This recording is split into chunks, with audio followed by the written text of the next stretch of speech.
नमस्कार, जिसका न्यूज में आप सभी का स्वागत है। मैं हूं कुलभूषण उपाध्याय। प्रशासनिक अधिकारियों और चिकित्सा कर्मियों के बीच मंगलवार शाम को शुरू हुआ विवाद तीसरे दिन गुरुवार को भी जारी रहा। पहले दिन बुधवार से 2 घंटे के कार्य बहिष्कार के साथ हुए विरोध प्रदर्शन के बाद गुरुवार को चिकित्सकों और कार्मिकों ने हाथ की कलाई पर काली पट्टी बांधकर कार्य करते हुए विरोध प्रदर्शन किया। हालांकि विरोध प्रदर्शन जारी रहने के बाद भी उपखंड अधिकारी वार्ता के लिए अस्पताल नहीं पहुंचे, जिसको लेकर चिकित्सकों में गहरा रोष व्याप्त है। जानकारी मिली कि चिकित्सकों का यह विरोध आगामी दिनों में भी जारी रहेगा। साथ ही कोरोना संबंधी रिपोर्टिंग भी प्रतिदिन उच्चाधिकारियों एवं जिला कलेक्टर को भेजने का निर्णय लिया। साथ ही उपखंड प्रशासन को केवल लिखित में मांगी गई सूचना ही दी जाएगी। मालूम हो कि प्रशासन की ओर से कोरोना संक्रमण के दौरान विभिन्न प्रकार की रिपोर्ट और जानकारी के लिए उपखंड अधिकारी की ओर से अस्पताल पीएमओ को नोटिस दिया गया था। नोटिस में पीएमओ द्वारा समय पर रिपोर्ट जानकारी नहीं देने का आरोप था। इसी बात से क्षुब्ध होकर मंगलवार शाम को पीएमओ और एकेज के कई चिकित्सक एसडीएम कार्यालय बातचीत करने के लिए पहुंचे। जानकारी मिली कि इस दौरान एसडीएम कार्यालय के बाहर नहीं आए और तहसीलदार रमेश चंद बहेड़िया को बाहर भेजकर केवल 2 चिकित्सकों को अंदर बुलाने की बात कही। एसडीएम जे संधू के निर्देश पर तहसीलदार बहेड़िया बाहर आए और एसडीएम की ओर से दिए गए निर्देशों की बात कही। इस पर चिकित्सक भड़क गए। चिकित्सकों का कहना रहा कि हम कोरोना संक्रमण को लेकर अपनी जान की बाजी लगाकर रोगियों का उपचार कर रहे हैं और एसडीएम के यहां आने पर भी वे बाहर आकर उनसे बात नहीं कर पा रहे। इस दौरान चिकित्सकों की तहसीलदार से कहासुनी भी हुई और एक दूसरे से उलझने तक बात पहुंच गई। इसके बाद भी एसडीएम अपने कक्ष से बाहर नहीं आए। इस पर आक्रोशित चिकित्सक वहां से चले गए और बुधवार सुबह से कार्य बहिष्कार की चेतावनी दे दी। इसी के चलते बुधवार सुबह सभी चिकित्सकों ने कार्य बहिष्कार करते हुए प्रशासन के खिलाफ विरोध प्रदर्शन किया। इसी कड़ी में गुरुवार को चिकित्सकों और कार्मिकों ने हाथ पर काली पट्टी बांधकर अपना कार्य किया। कोरोना महामारी के संकट के दौरान कई सामाजिक संगठनों और संस्थाओं ने हर तरफ से मदद के हाथ बढ़ाए हैं। इसी क्रम में ब्यावर एसोसिएशन मुंबई ने भी शहर के लिए मदद के हाथ बढ़ाए हैं। एसोसिएशन ने एकेज के चिकित्सा कर्मियों को पीपीई किट उपलब्ध करवाने का निर्णय लिया। निर्णय के अनुरूप एसोसिएशन ने गुरुवार को प्रथम किस्त के रूप में राजकीय अमृतकौर चिकित्सालय प्रशासन को चिकित्सा कर्मियों के लिए 25 पीपीई किट और उपलब्ध करवा दिए। इस दौरान संस्था सदस्य नरेंद्र लबानी, मनोज सांड एवं नितिन जाजोदिया ने पीएमओ डॉक्टर आलोक श्रीवास्तव को उक्त पीपीई किट भेंट किए। संस्था ने अन्य सदस्य सचिन वर्मा, गिरीश राजपुरिया और मधुसूदन भूतड़ा ने बताया कि हमारी संस्था कोरोना महामारी की इस लड़ाई में पूरी तरह से ब्यावर की सहायता करने के लिए प्रतिबद्ध है और इसी कड़ी में पूर्व में पल्स ऑक्सीमीटर और इंफ्रारेड थर्मामीटर प्रदान किए गए थे और अब उनके द्वारा पीपीई किट प्रदान किए जा रहे हैं। पार्षद सुरेंद्र सोनी, मनोज बुरड और संजय झवर के अनुसार शीघ्र आवश्यकता अनुसार शेष पीपीई किट भी प्रदान किए जाएंगे। इस मौके पर पीएमओ डॉक्टर आलोक श्रीवास्तव ने एसोसिएशन सदस्यों का आभार प्रकट किया। ब्यावर एसोसिएशन मुंबई की तरफ से पिछली बार भी हमने सहायता के हाथ बढ़ाए थे। पिछली बार हमने कुछ दिनों पहले पल्स ऑक्सीमीटर और इंफ्रारेड थर्मोगन दिए थे, जो कि कोरोना महामारी से लड़ने के लिए बहुत ही सहायक उपकरण है। इस बार हमने चिकित्सा कर्मियों की सुरक्षा के लिए 25 पीपीई किट भेंट करे हैं। ये हमारी पहली किस्त के रूप में आप मान लीजिए, और ज़रूरत पड़ी तो और आवश्यकता पड़ी तो हम और भी देंगे। ये जो पीपीई किट है बहुत ही प्रोटेक्टिव गियर है और इसके अंदर head gear, gloves, mask, face mask, पूरा गाउन, शू कवर सब इंक्लूडेड है, चश्मा सब इंक्लूडेड है और ये बहुत ज़्यादा प्रोटेक्टिव है। तो इनकी सुरक्षा ही हमारी समाज की सुरक्षा है। बॉम्बे ब्यावर एसोसिएशन की तरफ से हमें आज 25 पीपीई किट दिए हैं और ये एक तरह की जो समाज सेवा जो जनता कर रही है हमारे लिए, हमारी सुरक्षा के लिए बहुत अच्छी बात है। पहले भी इन्होंने हमको थर्मल गन दी है और कुछ पल्स ऑक्सीमीटर दिए हैं, तो एक बहुत बड़ा सपोर्ट है। और ये और जो प्रवासी हैं जो बॉम्बे में रहते हैं, उनका अपने जन्मभूमि से, अपने ब्यावर शहर से कितना प्रेम है कि हम डॉक्टर्स के लिए, हम चिकित्सा कर्मियों के लिए इतनी हेल्प कर रहे हैं। और मैं चाहूँगा कि और भी जो सामाजिक संगठन हैं इनसे सीख लें, और क्योंकि कुछ कमी रहती है हमारे सब जगह, तो इस तरह की यदि सहायता हमको मिलती रहेगी आगे तक तो हमें थोड़ा सहयोग मिल जाएगा, थोड़ा सा और अच्छा काम हो पाएगा। कोरोना संक्रमण के दौरान कोरोना वॉरियर्स की रोग प्रतिरोधक क्षमता बढ़ाने के लिए बुधवार को कुमावत कॉलोनी निवासी जोशी परिवार की ओर से आयुर्वेदिक काढ़े का वितरण किया गया। इस मौके पर जोशी परिवार के सदस्यों ने पुलिस कर्मियों और चिकित्सा कर्मियों को आयुर्वेदिक काढ़ा पिलाया। साथ ही कॉलोनी के निवासियों को भी काढ़ा वितरित किया गया। काढ़ा वितरण के दौरान प्रेमचंद जोशी, महेश जोशी, विनोद जोशी, सुनील जोशी, मनोज जोशी, नरेंद्र जोशी और करण जोशी आदि ने अपनी सेवाएं दी। गद्दिरों एक जमाती के कोरोना पॉजिटिव पाए जाने के बाद चिकित्सा और उपखंड प्रशासन ने सतर्कता बढ़ा दी है। अब बाहर से आने वाले प्रत्येक व्यक्ति की जांच की जा रही है और आवश्यक होने पर उसे होम आइसोलेट व क्वारंटाइन भी किया जा रहा है। इसी सतर्कता के चलते चिकित्सालय प्रशासन ने बुधवार शाम को एक निजी वाहन से चूरू से ब्यावर पहुंचे आसपास के 8 जमातियों को अस्पताल में भर्ती करते हुए उनकी स्क्रीनिंग और जांच शुरू की। गुरुवार को सभी जमातियों की पुनः जांच भी की गई। जानकारी के अनुसार गत दिनों उपखंड के आसपास के 8 लोग चूरू में आयोजित एक जमात में हिस्सा लेने गए थे। इस दौरान कोरोना संक्रमण के बाद देश भर में लॉकडाउन शुरू हो गया और सभी जमाती चूरू में ही फंस गए। चूरू प्रशासन ने सभी 8 लोगों को 2 अप्रैल से ही वहां पर क्वारंटाइन कर रखा था। क्वारंटाइन अवधि समाप्त होने के बाद सभी 8 लोग बुधवार शाम को एक निजी वाहन के माध्यम से ब्यावर पहुंचे। इस जानकारी के बाद चिकित्सा प्रशासन सतर्क हो गया और सभी 8 लोगों को चिकित्सालय लाकर भर्ती किया गया। अब स्थानीय चिकित्सा प्रशासन भी इन लोगों को क्वारंटाइन करेगा। इस दौरान उनका स्वास्थ्य परीक्षण सहित अन्य जांचें की जाएगी। सामाजिक सुरक्षा पेंशन योजना के पात्र व्यक्ति जिनका बैंक अकाउंट नहीं होने के कारण पेंशन नहीं मिल पा रही है, उनके लिए अच्छी खबर है। ऐसे लोगों को जल्द पेंशन मिलना प्रारंभ हो सकती है। डाक विभाग के ऐसे लोगों के घर घर जाकर पेंशन खाते खोलेगा। डाक विभाग के प्रमुख अधीक्षक एनएम माली ने बताया कि सामाजिक सुरक्षा पेंशन योजना में शामिल वृद्धजन, एकल नारी, विशेष योग्यजन, लघु और सीमांत कृषक वृद्धजन पेंशन के पात्र व्यक्तियों के पेंशन खाते खोलने के लिए जयपुर सर्किल से सूची प्राप्त हुई है। इन लोगों को बैंक में खाते नहीं होने के कारण पेंशन योजना का लाभ नहीं मिल रहा था। पोस्टमैन को खाते खोलने में आसानी रहे, इसलिए इन दिनों इन लोगों की एरिया वाइज लिस्ट तैयार की जा रही है। अगले 3-4 दिनों में एरिया वाइज लिस्ट तैयार होने के बाद पेंशन खाते खोलने का काम शुरू होगा। पोस्टमैन इन लोगों के घर घर जाकर खाते खोलेंगे। इसके लिए हर एक पोस्टमैन को हैंड हैंडल डिवाइस दी जाएगी। जिस व्यक्ति का खाता खुलना है उसके पास आधार कार्ड और मोबाइल नंबर होना जरूरी है। ये खाते पेपरलेस होंगे। खाता खुलने के बाद पात्र व्यक्ति सरकार की ओर से मिलने वाली पेंशन योजना का लाभ उठा सकेंगे। किसी व्यक्ति का मशीन पर थंब इंप्रेशन नहीं आने की स्थिति में उसका मौके पर खाता नहीं खुल सकेगा। ऐसी स्थिति में उस व्यक्ति को खाता खुलवाने के लिए डाकघर आना होगा। राजस्थान सरकार ने एक आदेश निकाला है कि करीबन 1,18,000 ऐसे पेंशनर्स हैं जिनके खाते अभी तक आधार से लिंक होने के बावजूद भी अन्य बैंकों में खाते नहीं खुले हैं, और यदि खुले हैं तो वो चाहें तो पोस्ट ऑफिस के इंडिया पोस्ट पेमेंट बैंक के अकाउंट से में खाता खोलकर अपने आप पेमेंट घर बैठे ले सकते हैं। इसके अलावा जो खातेधारक जिनका अमाउंट पेंशन जो मनी ऑर्डर के द्वारा आ रहा है उनके खाते भी हमें खोलने के लिए आदेश प्रदान हुए हैं। तो राजस्थान सरकार के इस तरह के निर्देशों के तहत डाकघर के जो कर्मचारी हैं वो इस तरह के पेंशनर्स के घर घर जाकर खाते खोल रहे हैं, और इनको पेंशन डिपार्टमेंट की सामाजिक सहभागिता विभाग है उनके लिस्ट के अंदर खातों को समावेश किया जाएगा, और उसके बाद में उनकी पेंशन सीधे उनके खाते में आएगी। और हर महीने हमारा डाक विभाग का कर्मचारी, पोस्टमैन, ग्रामीण डाक सेवक गांव-गांव, घर-घर जहाँ पे भी वो इस तरह के अशक्त वृद्धजन व्यक्ति रहते हैं उनको भुगतान करने की सुविधा घर पर ही उपलब्ध करवाई जाएगी। लॉकडाउन के दौरान कोरोना वायरस संक्रमण के बीच साफ सफाई के कार्य में लगे कोरोना वॉरियर्स सफाई कर्मचारियों का गुरुवार को शहरवासियों ने स्वागत किया। शहर के वार्ड नंबर 28 स्थित प्रेमनगर में पार्षद श्रीमती सरस्वती शर्मा के सानिध्य में वार्डवासियों ने सफाई कर्मचारियों का साफा और माला पहनाकर स्वागत करते हुए उनके कर्तव्य निर्वहन को लेकर आभार प्रदर्शित किया। स्वागत करने वालों में रामकिशोर शर्मा, कालूराम जांगीड़, राजेंद्र प्रजापत, रमेश जैन, प्रकाश जोशी, नाथूलाल, पुष्पेंद्र अग्रवाल, कमल कुमावत, घनश्याम मेवाड़ा, चंदन कुमावत सहित अन्य वार्डवासी उपस्थित थे। रेलवे द्वारा कोरोना वायरस के प्रभाव को देखते हुए आवश्यक सामग्री के परिवहन के लिए चलाई जा रही Bandra terminals Ludhiana Bandra terminals parcel special rail सेवा का गुरुवार को ब्यावर स्टेशन पर ठहराव दिया गया। अप एंड डाउन गाड़ी संख्या 00901 और 02 में पहले दिन विभिन्न स्टेशनों के लिए 77 पार्सल बुक किए गए। पहले दिन पार्सल सेवा खुलने से काफी दिनों से सूने पड़े स्टेशन पर गाड़ी के जरिए चहल पहल दिखी।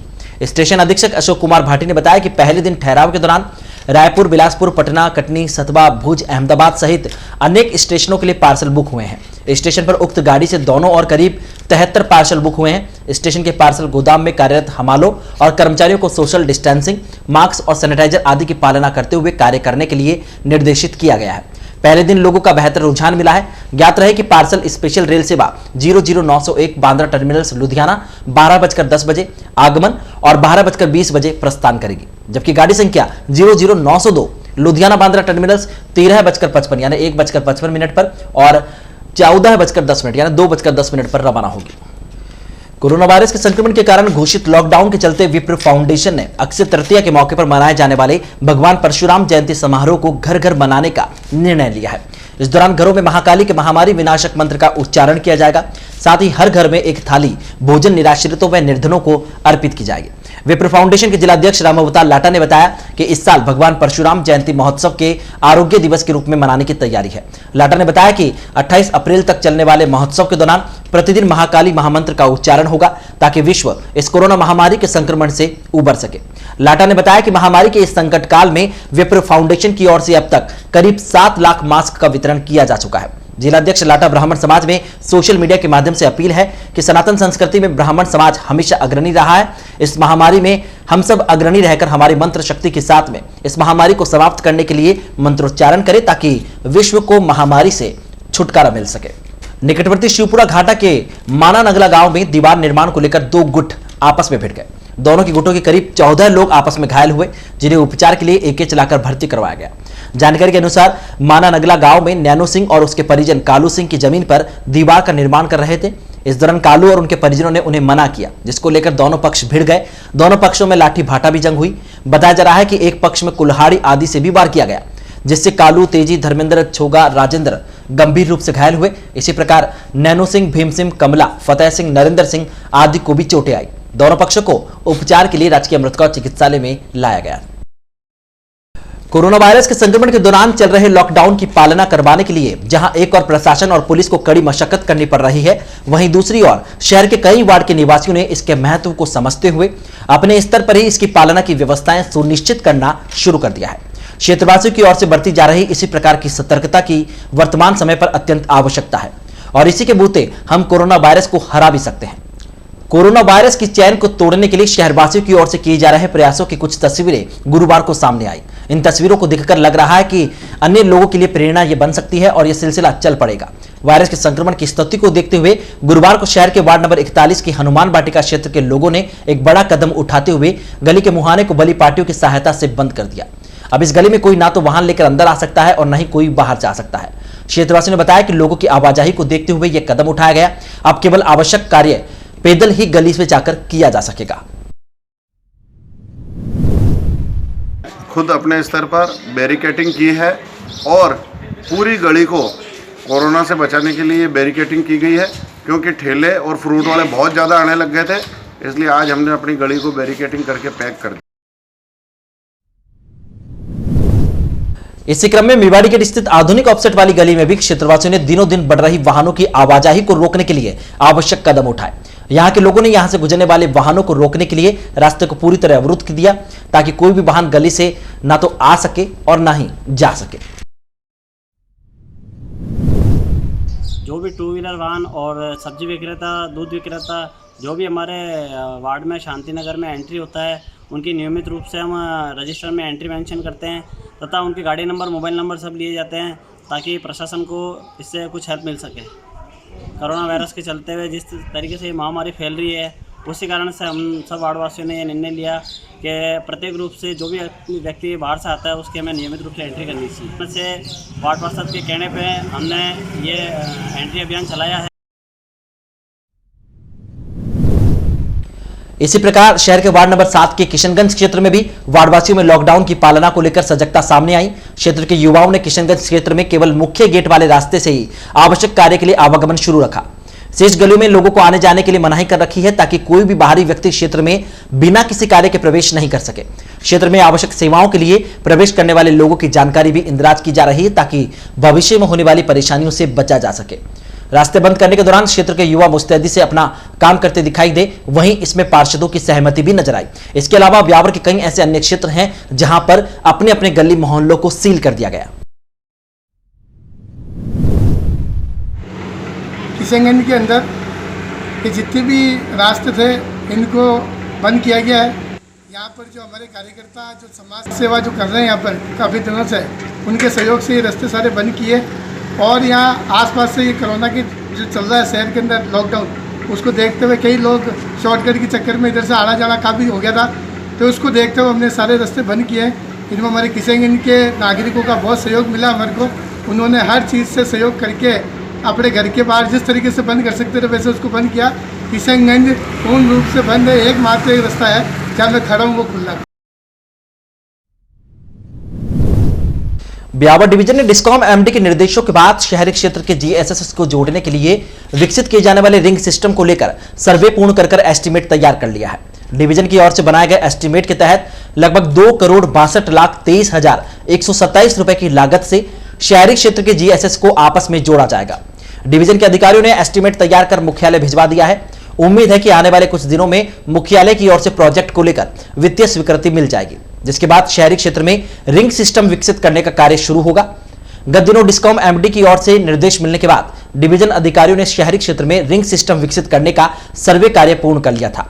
ब्यावर डिवीजन की ओर से पिछले लंबे समय से शहरी क्षेत्र में रिंग सिस्टम विकसित करने की मंजूरी प्राप्त करने के प्रयास किए जा रहे थे। मुख्यालय से मंजूरी मिलने के बाद डिवीजन के प्रयासों को जल्द ही मूर्त रूप मिलने की उम्मीद जगी है। सीएसडी प्रथम के कनिष्ठ अभियंता अनिल तंवर के अनुसार निगम की ओर से रिंग सिस्टम के तहत बनाए गए एस्टीमेट में लगभग 4 किलोमीटर की अंडरग्राउंड केबलिंग भी की जाएगी, जिसमें गड्डी थोरियान 750 मीटर, गोविंदपुरा से जय मंदिर के बीच 3.25 किलोमीटर और अजमेर रोड पर लगभग 200 मीटर की अंडरग्राउंड केबलिंग होगी। इसके साथ ही लगभग 1 किलोमीटर लंबी ओवरहेड विद्युत लाइन बिछाई जाएगी, जिसके बाद शहरी क्षेत्र में स्थित 6 जीएसएस रिंग सिस्टम के जरिए आपस में एक दूसरे से कनेक्ट होंगे। ब्यावर नगर परिषद क्षेत्र विद्युत वितरण निगम की ओर से रिंग सिस्टम विकसित करने के लिए शहरी क्षेत्र में स्थित समस्त 33 केवीए जीएसएस को एक दूसरे से रिंग सिस्टम में जोड़ दिया जाएगा। इनमें ब्यावर शहर के अंतर्गत आने वाले जीएसएस छावनी पावर हाउस, जय मंदिर पावर हाउस, गोविंदपुरा, सेदरिया, गड्डी थोरियान जीएसएस शामिल है। और रिंग सिस्टम से जुड़ने के बाद तकनीकी खराबी या अन्य कारणों से एक लाइन में फॉल्ट आने पर उक्त जीएसएस की लाइन को वैकल्पिक व्यवस्था के तहत अन्य जीएसएस की लाइन से जोड़ा जा सके, जिससे उपभोक्ताओं को कई घंटों तक विद्युत कटौती का सामना नहीं करना पड़ेगा। इसके साथ ही रिंग सिस्टम से जुड़ने के बाद उपभोक्ताओं को व्यवधान रहित विद्युत सप्लाई के साथ ही उच्च क्वालिटी की विद्युत सप्लाई मिल पाएगी। डिस्कॉम के अधिशासी अभियंता दिनेश सिंह ने बताया कि अजमेर डिस्कॉम के एमडी की ओर से नगर निकाय क्षेत्र में उपभोक्ताओं की सहूलियत के लिए रिंग सिस्टम विकसित करने के लिए निर्देश जारी हुए हैं। डिवीजन की ओर से इस पूरे प्रोजेक्ट की लागत 2,62,00,000 रुपए के करीब बताई गई है और एस्टीमेट तैयार कर मुख्यालय भिजवा भी दिया गया है। भाईचारा राजमार्ग परिवहन सेवा के प्रदेशाध्यक्ष ने प्रदेश के सीएम को एक पत्र भेजकर लॉकडाउन के दौरान ट्रक मालिकों को फिटनेस परमिट, सालाना टैक्स और इंश्योरेंस में राहत देने की मांग की है। सीएम अशोक गहलोत के नाम भेजे गए पत्र में प्रदेशाध्यक्ष शैलेश शर्मा ने बताया कि वैश्विक महामारी कोविड-19 ने पूरे देश में मौत का तांडव मचा रखा है। इसमें राजस्थान भी अछूता नहीं है। सरकार के द्वारा समय से पूर्व ही उचित कदम उठाए जाने के कारण कोरोना मरीजों की संख्या राज्य में अन्य राज्यों की तुलना से कम ही है। जी है, जब आपकी सकारात्मक सोच और तत्परता से संभव है। राजस्थान की जनता की हर संभव मदद करने का जो बीड़ा उठा रखा है वह सराहनीय है, लेकिन यह भी सर्वविदित है कि आज ट्रांसपोर्ट व्यवसाय अपने सबसे खराब दौर से गुजर रहा है। इसलिए सभी ये चाहते हैं कि ट्रांसपोर्ट व्यवसाय में आई मंदी के समय सहयोग किया जाए, जिससे कुछ हद तक इस व्यवसाय को बचाया जा सके। पत्र में ट्रक मालिकों को परमिट, फिटनेस, सालाना टैक्स और इंश्योरेंस में 30 जून तक छूट देते हुए शुल्क को जरिए किस्त लेने जाने की मांग उठाई गई है। आर्थिक परेशानियों का सामना उनको नहीं करना पड़े, ये मांग उठाई गई है। वैश्विक कोरोना महामारी के चलते ट्रांसपोर्ट व्यवसाय पूरी तरह से आर्थिक मंदी की हालत में गया है। इससे हम पूरे राजस्थान ही नहीं है तो देश के अंदर सभी बहुत ज़्यादा परेशान हो रहे हैं। इसी के चलते आज राजस्थान सरकार के संवेदनशील मुख्यमंत्री आदरणीय अशोक गहलोत साहब एवं गृह मंत्री प्रताप सिंह खाचरियावास को पत्र लिखकर हमने all India permit, state carriage, ग्रामीण स्टेट, उपनगरीय कैरेज की बसों का रोड टैक्स, परमिट की बसों का रोड टैक्स माफ़ करने, फिटनेस परमिट, रोड टैक्स, इन सभी को अवधि बढ़ाने को लेकर एक पत्र लिखा है और सरकार से निवेदन किया है कि सभी ट्रक मालिकों को इसका फायदा पहुंचाने के लिए शीघ्र से शीघ्र एक आदेश पारित करें। कोरोना संक्रमण के चलते लॉकडाउन के दौरान गुरुवार को एक खानाबदोश की बीमारी के कारण मौत हो गई। खानाबदोश की मौत की जानकारी मिलते ही प्रशासन सतर्क हुआ। प्रशासन ने कोरोना संक्रमण के तहत खानाबदोश की कोरोना जांच करवाने के बाद ही उसका दाह संस्कार करवाने का निर्णय लिया।